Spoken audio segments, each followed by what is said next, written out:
what, not the best audio quality kasi ang lakas ng hangin dito sa labas ngayon, no? We are, you know, going into like full-fledged fall na, malamig na siya. So I'm actually on my way today for a delivery, no? And in delivery natin for today is my first delivery of a 2022 Generation 11 Honda Civic. Now this one here is the LX. No, I have mentioned in the past, no, sa mga videos ko when I'm doing videos on the new generation of Civic na personally, from my perspective, no, personally, hindi ko feel yung design niya. However, I do feel na, you know, regardless of yung aesthetics ng masakyan, right, I do have to be fair sa mga videos ko as much as possible. So I am gonna point out the things na I do like about this vehicle naman, right? Of course, alam naman natin, right, beauty is in the eye of the beholder. So for me, right, the 11th generation may not be yung type ko, right, but doesn't mean na you or whoever's watching na pangit siya sa mata mo, di ba? So same thing din dito. So again, as I always tell sa mga videos ko, no, personal opinions ko yun, especially if it comes sa looks, no, right? With that being said, kaya nga sabi ko, this vehicle is going out for delivery today. I'm gonna be leaving in a few minutes actually to deliver this. So I just wanted to give you guys a little bit of a lowdown, right? What are the things I like about this vehicle? Maybe you might be wanting to consider this car for your next vehicle purchase, no? So right off the bat, one thing na the 11th generation Honda Civic does correctly for the LX, no, is the inclusion ng remote starter na built-in. So I'm gonna see if I can demonstrate for you guys. I'm gonna lock it first, and then I'm gonna start natin siya. Hold mo lang yun, no? Remote yung start dito. So yan, nag-start na siya. So yes, I do agree, Kuya Renz, yung whole design aesthetic ng sasakyan actually, it does look like a smaller Accord, right? So again, maybe for people my generation, you know, millennials, older millennials like myself, you know, I like yung 10th gen na itsura ng Civic, right? I like yung pagka angular, yung pagka almost mobile suit, almost Gundam style ng 10th generation, no? Especially on the hatchbacks. On the 11th, it's a bit more mature, right? So that's one thing I want to feature with you guys. If you are gonna go for the LX trim ng Civic, it does come with the built-in remote starter na unlike the 10th generation na wala siyang starter. So that's a big jump up for the LX, so opinion ko. The other thing I'm gonna point out, I'm not sure if you guys can see it from here, is on the 10th generation headlights, you only get the LEDs sa touring. For the 11th generation, you get the LED headlights, and this part here, I have to admit, medyo late ng Honda, right? Naunahan siya ng Toyota when it comes to LED na headlights for years. But now, sa 11th generation ng Civic, yung headlights nito, starting from the LX all the way sa touring, LED na. So yun na yung puti na maganda, na mas maliwanag paggabi. It also makes the vehicle look a bit more classy sa opinion ko kumpara sa regular halogen na lights. So I do want to point that out. You can't see it from here because obviously it's daytime. And then of course LED yung kanyang daytime running lights, yung kanyang block heaters niya sa harapan. So looks wise yun nga, it looks like an Accord, a smaller Accord, right? So that's one thing I like, yung update sa headlights niya on the LX trim level. One thing I am gonna point out as well na I do like is on the older generation of Civics, you have part of your safety system was here and then part sa windshield. Now what they did was for the 11th generation, yung safety system niya is mainly based sa isang camera na lang, I believe. Andito na siya. So dito na mounted lahat ng safety systems mo, hindi na sa harapan yung iba. So stay a quick look ng gilid ng sasakyan. And again, I do apologize for the audio quality. I can't find yung microphone ko, and napakahangin ngayon sa labas. So yung itsura sa gilid, right? So gaya nga nasabi ko, right, that's the main thing for a lot of people, a lot of the younger generation. Yung style ng sasakyan kasi is more grown up, more matured. Hindi siya ganun ka-angular. But the one feedback that I did get from people na who have ridden yung bagong Civic, sabi nila it feels like yung front seat sa harapan, it feels na mas spacious siya kumpara sa previous generation. So that's their opinion, yung mga sumakay na because I asked them, ano sa tingin ninyo? Sabi nila, I feel na mas malaki yung seating space nito. So yan siya, sa likuran niya LED taillights din.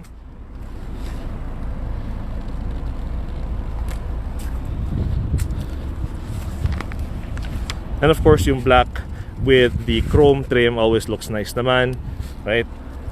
One thing na, I must say, a lot of people do like is if you look here, on the LX kasi, on the previous generation, wala siyang blind spot monitor. Ito, meron siyang blind spot monitor dito. Andyan siya. So normally, base model vehicles will not come with that, right?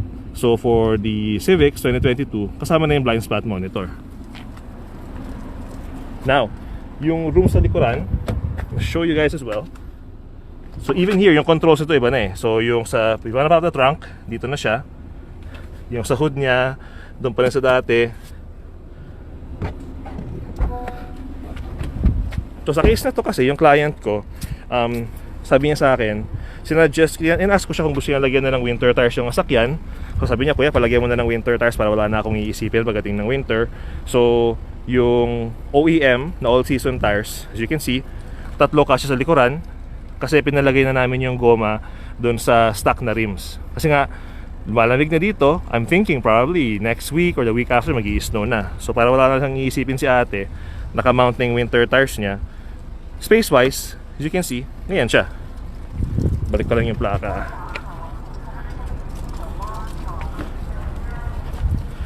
Di-deliver natin today eh. So backup camera, dyan din. So overall nga, as you can see, hindi siya kasing angular, hindi siya kasing pointy kumpara sa previous generation ng Civics. Dito naman tayo sa back seats. So ayan naman yung itsura niya sa back seats. Ayan yung isang gulong na hindi nagkasya. So yun yung itsura niya. So for one thing as well, if you are going from a 10th generation Civic to an 11th generation moving forward, yung all-weather mats ninyo hindi na magkakasya. Kasi iba na yung design nung all-weather mats for the 2022 model. So this one here, just like all Hondas, hindi yan kasama. All-weather mats are never free when it comes to Honda. Pero para kay ate, sinama ko na para sa kanya. So yan siya, yung itsura niya.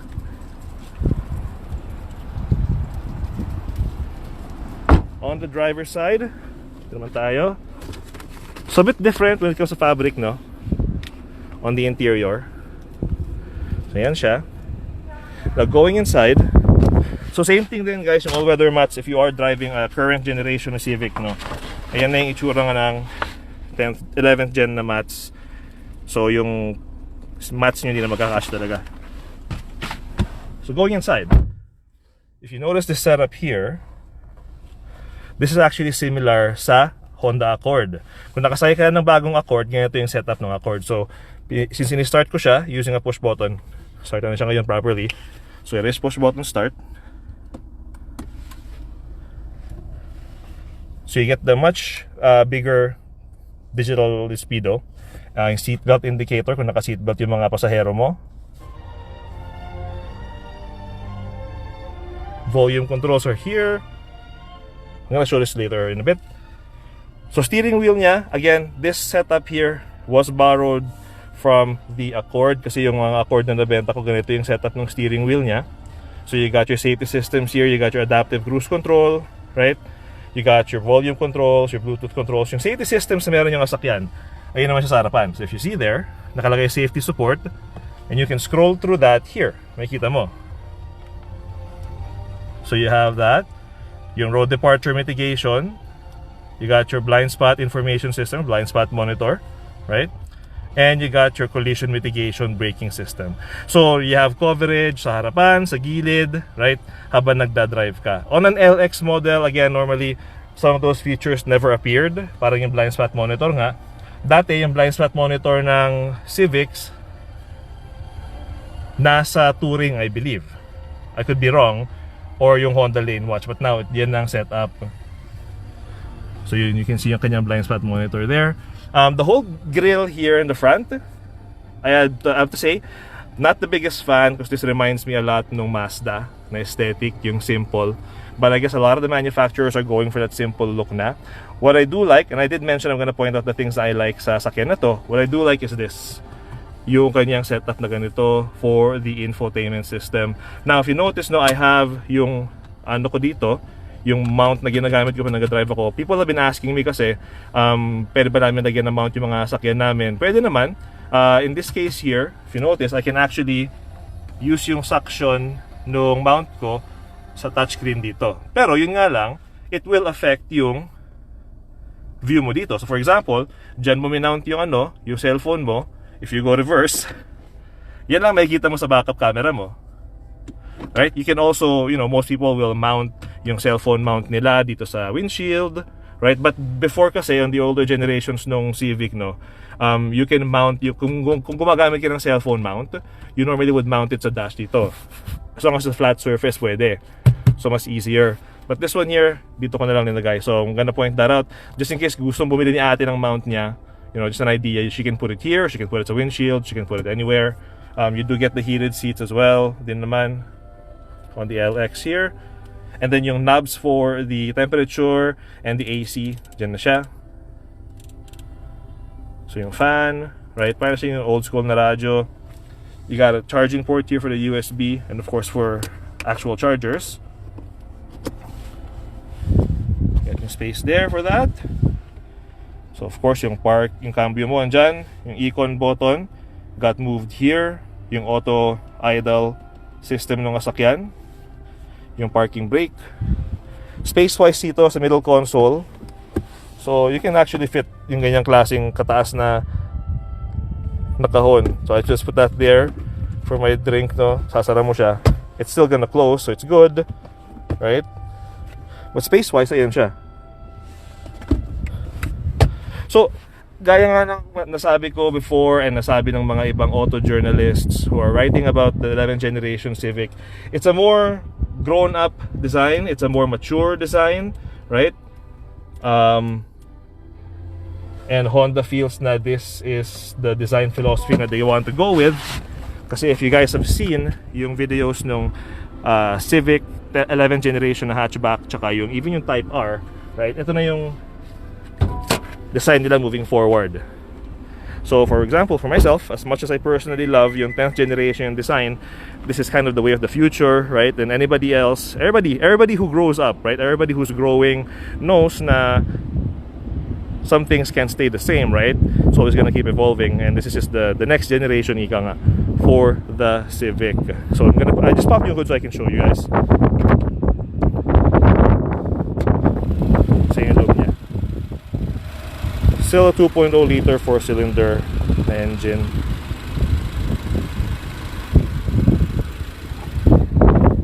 And of course, as always, it does come with the 3 years or 60,000 kilometers na bumper-to-bumper na warranty, 5 years or 100,000 kilometers na powertrain warranty, which covers yung transmission, makina, tsaka yung drivetrain ng sasakyan, to name a few, exhaust system and all that stuff.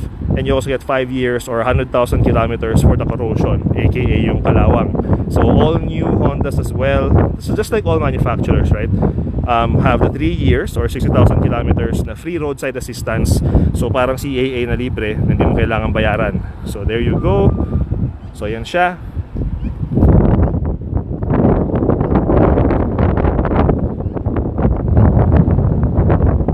And that's it. So I hope na,